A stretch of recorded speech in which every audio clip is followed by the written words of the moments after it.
What's up guys, it's me Albert Ligaspi and welcome back to another episode of my vlog. Right now, i-fast forward lang natin tong video na to. So ayun, galing akong Manila kasi meron akong inasikasong requirements. So habang papalapit na talaga yung joining date natin, so all you need to do is asikasuhin na natin yung pula nating ng mga requirements. So may inasikaso lang talaga akong requirements na doon sa Manila kasi kailangan ng agency na i-complete na yung lahat ng mga uncomplete kong requirements na kailangan asikasuhin na lahat. So ayun, pauwi na ko ngayon ng Taguig. So grabe ang traffic ngayon. So ayun, ngayon naisipan kong mag-commute kasi sumakay na lang ako ng bus kasi nag-book ako kanina pala ng angkas. Nainis lang ako kasi doon ako galing sa Makati. Hinihintay ko yung booking na yun na kasi doon mag-angkas nga ako kasi I hate talaga na mag-commute. So nung binok mo na yung angkas na yun, bigla kang kinancel kasi hindi daw niya wrong fin daw yung nabook ko. So tama naman yung nabook ko. Ayun.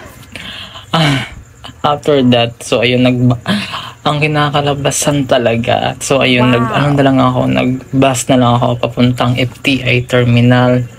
So medyo traffic here in the Belliamore. So laban lang kasi kailangan talaga natin ng hamon sa buhay kasi alam mo guys, we have a lot of obligation na kailangan nating harapin sa araw-araw. So kailangan nating kumayod. So hindi lang tayo maging masipag tayo, maging kasi lahat pinapasa natin yung mundo, char. Kasi alam mo naman nga guys, kasi pag dito lang tayo talaga sa Pinas. So finally nakarating na nga ako ng bahay. So bumili ako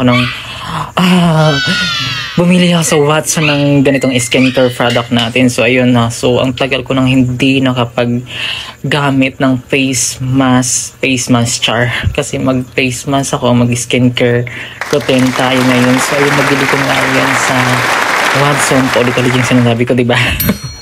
So simulan natin yung pagpapakinis ng mukha natin kasi alam ko guys na ang dami ng wrinkles, ang dami ng blackheads sa mukha natin kasi ang tagal kong hindi na nag-apply.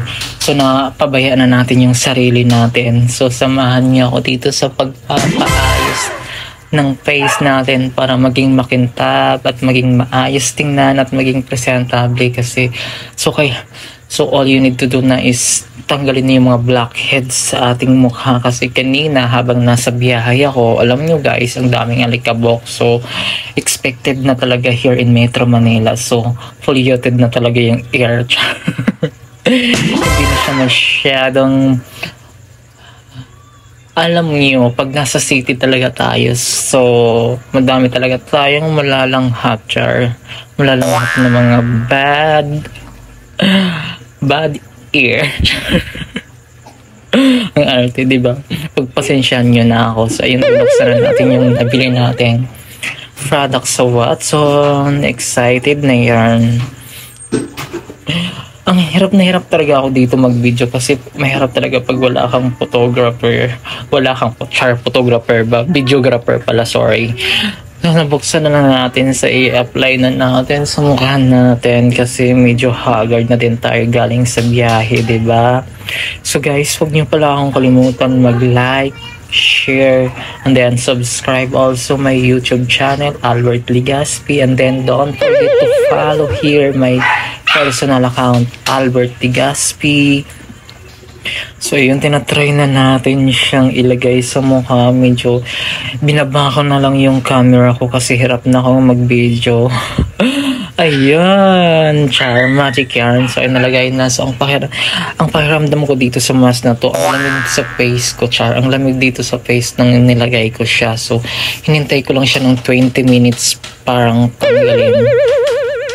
Ayan, proud yan. So ano pala siya, tomato product siya na parang pang ano lang ng mukha mo, parang laging pang enlighten, char. Enlighten ba, pang tanggal ng mga blackheads para maging ma-remove yung dirt sa mukha mo. So ayun na, thank you for watching. See you for my next